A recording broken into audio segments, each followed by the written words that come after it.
It's Vladimir here with another team review, and today we're going to be looking at a really fun team featuring Close Combat ANNIHILAPE in the Open Great League.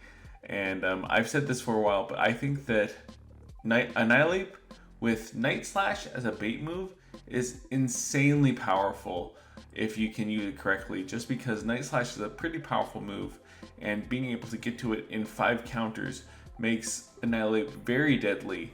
Obviously, the Ice Punch is also a pretty good move, but I think that Night Slash is what really makes ANNIHILAPE excel, and Close Combat is a really strong move.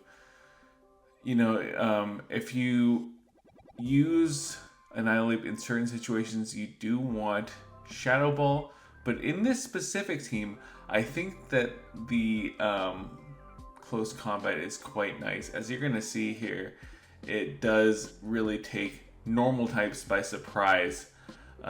This team was originally showcased by Rise to the Occasion, who is a good friend and another content creator. I will link to his channel down below. But we stole this team. I think it was really fun. It took me to my season high ELO, which is almost 2,600, very close to 2,600. And we are going to see how this team does in action. So first up, we have ANNIHILAPE into Golbat. This is a very bad lead, especially without Shadow Ball or Ice Punch. We do go into the Dugong, and they switch into a Poliwrath. And so this is basically game over at this point, because the Golbat hard counters the ANNIHILAPE, and the Poliwrath hard counters the Dugong. Honestly, this is one of the hardest possible counters for this core. And what we're going to do is we're going to go into the ANNIHILAPE. This is actually a pretty good farm down for us. They are debuffed here. They're a Shadow Poliwrath, so honestly this debuffed Scald is going to do about the same as a regular Poliwrath's Scald. And then we are gonna throw the Ice Slash. You see there, I threw the Night Slash when I would have otherwise gotten to the Shadow Ball, to pretend I have a Shadow Ball, and they shield. So this is our win con, is I'm shielding there. It makes sense for them to shield, because if I did full send the Shadow Ball, that would be very, very hurtful to them. But you see here that they actually have the Sand Slash in the back, and we will actually outpace them to 2 Sky Attacks versus their 3 Ice Punches, just barely. So that is very good. We're gonna throw the Sky Attack. This next, we're gonna outpace them to a Sky Attack and a Brave Bird, I should say, before they reach their double Ice Punch. If we tried to go for double Brave Bird, they would outpace us. We had the bait there, but now thanks to them shielding the bait, we will actually get off this Brave Bird. Boom, baby, let's go. And now, even though this is looking very, very dire for us, we can catch here. This is a very, very dangerous catch to make, because if they had just waited one turn to throw their move, then this would have been a game over. But as of now, we are able to full send our Brave Bird, take out the Golbat, and despite being countered in the lead and the swap, that is a good game. And next up, we see a fantastic lead. This is where Close Combat comes in handy. They come into Whiscash, and this is completely fine. We are going to go for the Night Slash, because we just assume that they're going to shield here. They almost always shield, honestly, with Shadow Whiscash against the ANNIHILAPE. If they had no shielded, that would have done solid damage. We could have countered down in the one shield scenario. So we come into our Dugong, and they go straight Scald here. This could be another Scald. Very surprising, considering that Mud Bomb does so much more damage per energy than the resisted Scald. We actually take this next Scald. This is going to be dangerous. Or Mud Bomb, rather, I should say. No reason for them not to Mud Bomb at this point. But we have to hope that they no-shield this. They do shield, and we have a shield advantage. So suddenly this is not looking bad at all, because in the 2-0 shield advantage, the ANNIHILAPE Skarmory core should do quite well. We do shield here because a Scald would basically take us out. From a Shadow Whiscash especially, a Scald would take us out, so we do have to shield. But it gets us two counters instead of one. And this is a good example of where the debuff didn't come into their advantage, because if they had not gotten the debuff, I would have taken them out in one counter. But because they got the debuff, I got 2 counters of farm, and that is really, really good. They come into the Lickitung versus the Skarmory. Here's the reason why I wasn't worried about losing alignment, is because the Lickitung has a bad matchup versus both the ANNIHILAPE and also the Skarmory. And then obviously the Wigglytuff has a horrible matchup versus Skarmory. So this is game over here. This is one of those teams where we should just win against them no problem. I think that we have 100 energy, which is more than 2 close combats on the ANNIHILAPE. And yeah, so that's a good game. So moving right along here, we had a huge 8-2 run here with an ANNIHILAPE. And so this was one of the first battles I did with ANNIHILAPE, and I actually didn't realize that ANNIHILAPE actually wins CMP versus Feraligatr. So I switch into Dugong like a chump, trying to catch that Hydro Cannon. But Feraligatr would never throw Hydro Cannon versus the ANNIHILAPE because they lose CMP. So they don't throw their Hydro Cannon. They go into the Registeel to catch the move. And this is pretty bad because I would have preferred to throw the super effective Drillwind into the Registeel instead of the not very effective Icy Wind, obviously. But it's not the worst thing in the world because I can get a very good farm down here. And they are debuffed in their attack. So I will just farm right up until they get to the Zap Cannon.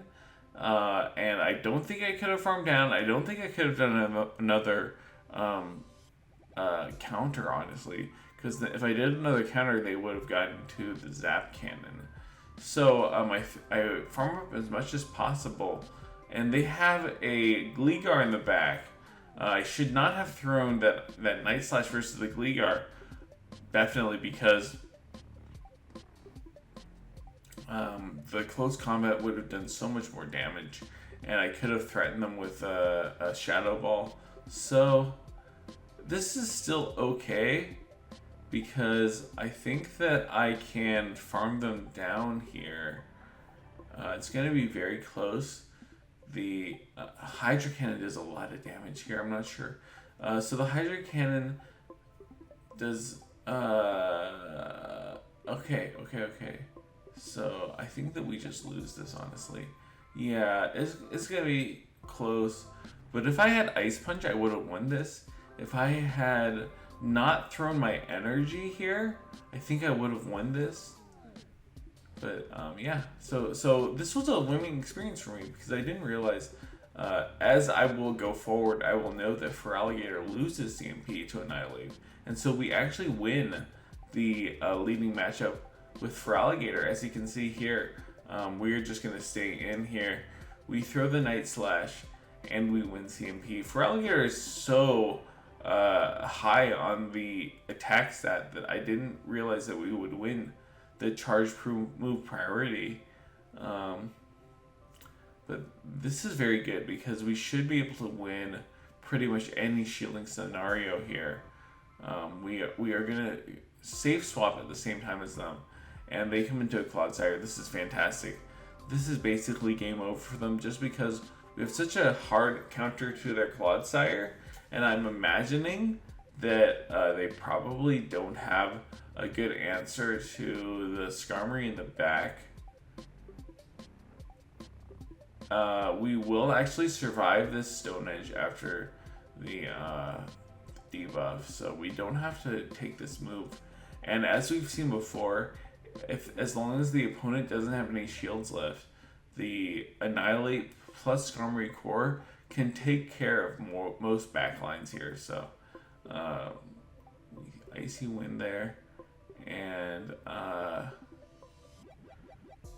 they come back into Feraligatr. What we do is we wait one turn, we throw the Night Slash here, and we get a shield. So that's very good. We get a boost, and suddenly this boost makes it so that we are probably gonna win this. This would have been a very close battle, except the boost makes it so that we can farm down here. So otherwise, we would have had to throw a move with our Skarmory, and I don't think that we would have won, honestly, because we would have had to catch a move on Skarmory. That would have been very difficult. But here we definitely win because of the boost. Thanks to the boost, we are able to farm all the way down on Skarmory. So that's a really lucky win for us. But moving on, we have Annihilate into Deoxys. This is a fantastic lead for us because Night Slash deals super effective damage. Unlike them, we're dealing single resisted damage with counter, and it's also the same type of ability bonus, and they're dealing double resisted damage with counter. We catch the Thunderbolt here, which might seem dumb, but we have so much energy on our Annihilate, and this team largely depends on the Annihilate Skarmory Core with Dugong as a safe swap. So this is definitely not the worst scenario because we can get to this Icy Wind. They do switch. I think that they might have actually countered me down if they stayed with the DD. But the switch was the best case scenario for us. Sure, we could have gone for the close combo. We could have farmed down. Instead, what we're going to do is we're going to go for the Night Slash, and we're going to counter down. This is a very ambitious counter down here. They're going to get to a Power Whip. They're going to be able to get me very, very low. After this huge Power Whip that comes in, we get the counter down, but look how low we are. Suddenly, this is not looking fantastic. I have to sweep with Skarmory. I will get to one move on Annihilate, but I don't think I get to two moves.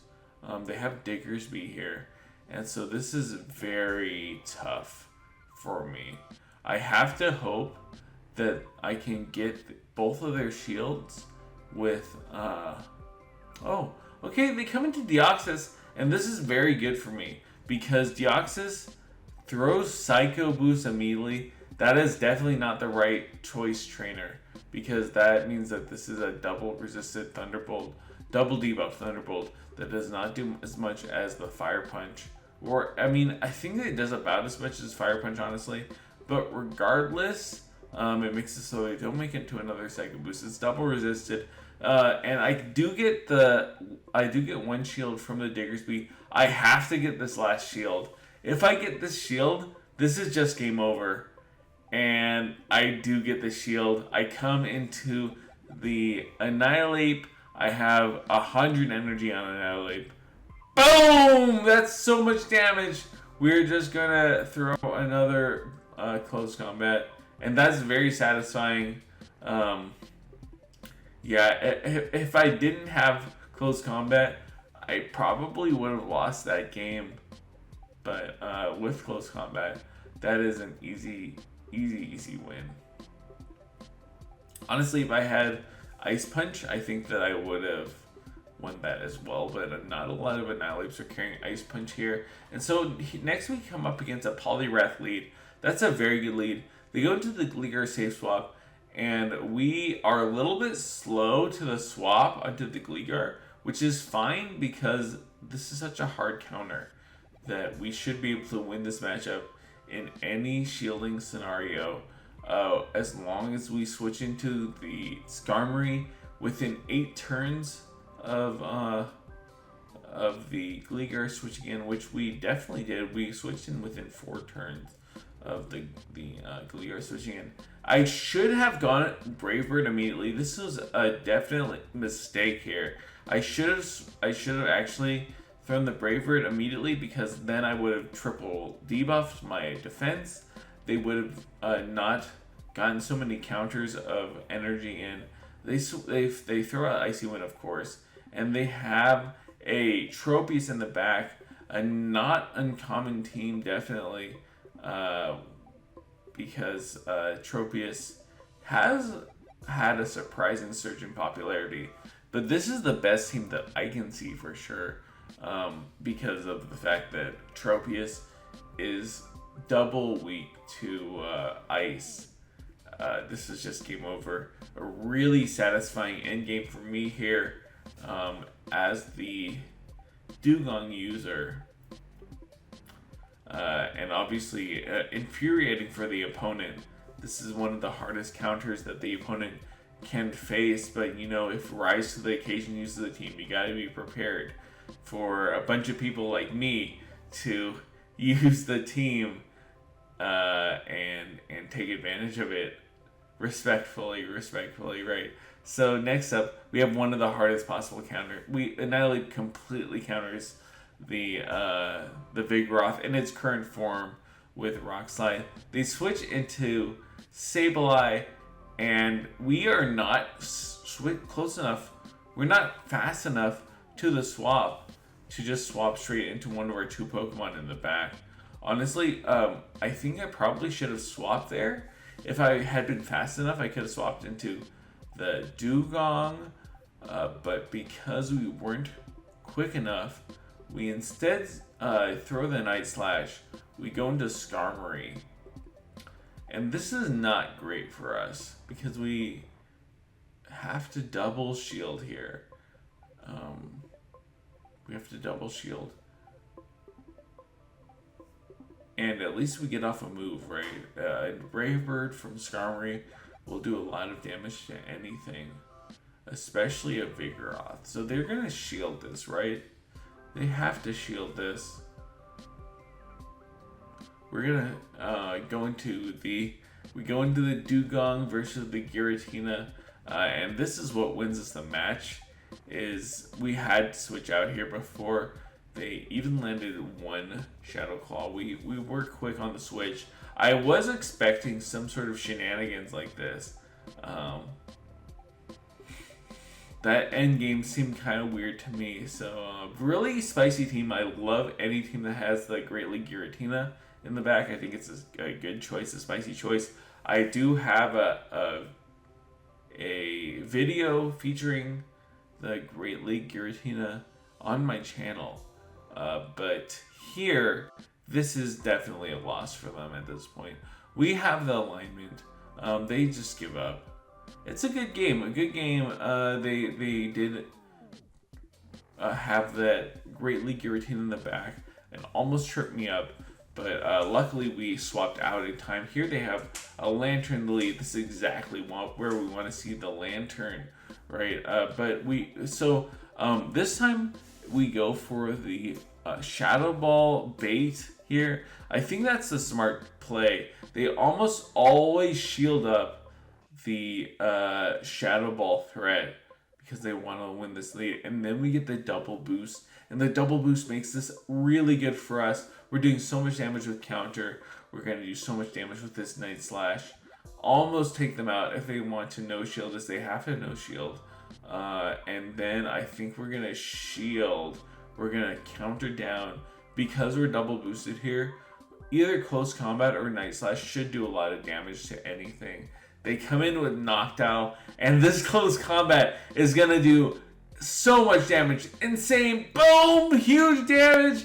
We come in with a Skarmory, which is a kind of a questionable choice because we're going to have to take this Shadow Ball here. If I went into Dugong, honestly, I think I would have had to take a Shadow Ball anyway because Dugong would not have been able to farm down.